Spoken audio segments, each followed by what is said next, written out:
Men turk oilasiga kelin bo'lganman va bitta kelinman. Ko'pchilik meni qaynonasi bilan yashaydi deb o'ylarkan. Yo'q qizlar, biz alohida yashaymiz. To'ydan keyin 1 yil qaynonamlar bilan yashaganmiz. Turklarni uy ustiga uy qurilmaydi degan maqoli bor ekan. Naqadar aqlli ota-bobolari bor ekan bu turklarni. Va meni bitta kelin bo'lsam ham alohida yashashim norma. Hamma o'zini hayoti bilan yashaydi. Xizmatga keladigan bo'lsa, albatta turk kelinlari aslo qilmaydigan ishlarini o'zbek bo'lganim va tarbiyam yo'l qo'ymagani uchun ham qilaman. Ko'nglingiz to'q bo'lsin. Asosiysi hurmat. Alohida yashash hurmatsizlik emas, bu shunchaki sog'lom masofa va masofa bor joyda janjal kam bo'ladi. Siz nima deb o'ylaysiz? Kelin erga tegadimi yoki o'sha oilaga? Fikringizni kommentariyada yozinglar.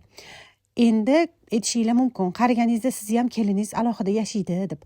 Xavotir olmanglar, men kelinimni O'zbekistondan olib kelaman. Men bilan birga yashaydi. Men 7 qavat ko'rpachani ustida o'tiraman. Hazil. Birga yashashi yaxshi tomonlari ko'p, albatta, lekin kattalarni o'zi buni xohlashmaydi. Menimcha ortiqcha vazifa olishni xohlashmasa kerak deb o'ylayman. Chunki hamma farzandlari taklif qilganda qabul qilishmagan ekan. Mayli, nima ham deymiz, kattalarning gapini hurmat qilamiz deya, qizlar nima deysizlar?